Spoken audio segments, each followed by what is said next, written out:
All right, so we're going to our next conversation now. So from our recovery from the COVID-19 pandemic in 2020, we saw 2021, so a year wash with liquidity. Then comes 2022, a year central bankers decide to mop up, excess liquidity due to record high inflation. For an outlook for 2023 and a review of 2022, let's talk to Ikemesit Effiong, Head of Research, SBM Intelligence, joining us via Zoom today. Compliments of the season. Great to have you. Compliments of the season, lad. It's a pleasure to be on your program. Nice to have you. So you guys at SBM did make projections for the Nigerian economy for 2022 from 2021. Take us back to the projections compared to what actually played out in 2022. Okay, yes. So a couple of things about what in 2022. We said, for example, that the country might grow on a GDP basis from between 2 to 2.5%.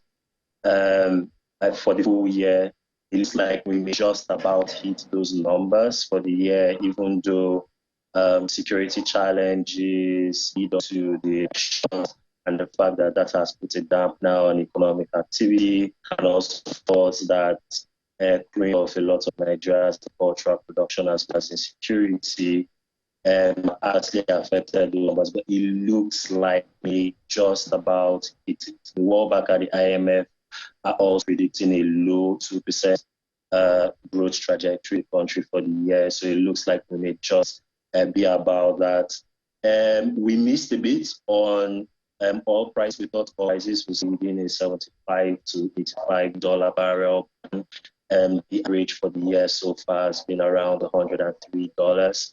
Obviously, nobody expected that Russia was going to invade Ukraine, and that has put a lead on prices as supply remains constrained, gas demand in advanced countries remains elevated. You have, an unseasonably strong winter season, for example, right now in the northern sphere. So that obviously has propped oil demand.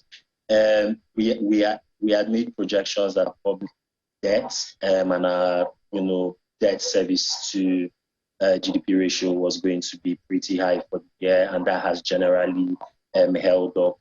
It was our assessment that Nigeria will continue to underperform on meeting fiscal revenue target, and that's actually the case this year. Borrowing program continues to remain very aggressive from the DMO side of things.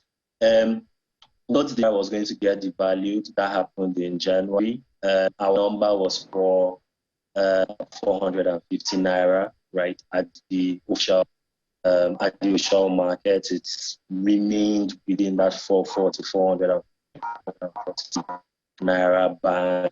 That's largely held up. And we thought that the spat between the federal government and the state about how to manage fiscally derived revenue, especially value-added tax, was going to be resolved this year.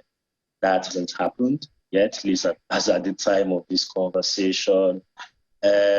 Knew that if subsidy wasn't going anywhere, I think everyone knew that inflation was going to remain elevated. Although we thought that in Q1, inflation would be somewhat, and then it would rise in Q2 and Q3, but inflation has actually remained really robust right throughout the year, just as you were alluding to in your earlier conversation. And obviously, because that consumer spending power has been weak, wages are stagnant, prices are rising across a broad category of goods and services. And so basically that has been 2022 review. So we missed a few, but we largely got it. All right. Obviously, you did hit some, on the head, but we saw commodities like oil, we saw grains, wheat, hit new highs this year. Obviously, geopolitics drove that. So going into 2023, do you still see geopolitics, pushing these markets? Oh, certainly, right. Politics moves markets, but especially in a conflict environment in Europe, the ongoing the ongoing conflict between the United States and China, the world's largest, second largest economies, especially with the situation in the South China Sea, over Taiwan, as well as tariff and currency management on the Chinese side of things. Of that will continue to imbue uncertainty within the global economic environment. This was there when pretty much every major, minor central bank and banking regulators move right on interest rates, and we expect a few more moves right in 2023. Russia and Ukraine are making different noises in terms of potentially coming to the negotiating table. It is our view that conflict in Eastern Europe extend well in 2023. That alone, coupled with the fact that there are important elections coming up, right, in key economies, right, on every inhabited continent. We actually think that this is going to be the time where 2023 will still be very important geopolitical. All right. I want to thank you so much, Ikemasite Effiong, Head Research, SBM Intelligence. We'll definitely be looking at what actually happens, in 2023 when that time comes. We're just a few days away from 2023. Thank you so much for coming on today, and compliments of the season. Thank you. Compliments of the season to you. Thanks. All right, so after the break, we gauge the expected impact as NICOM raises third-party insurance costs. That's our next conversation. Just stay with us.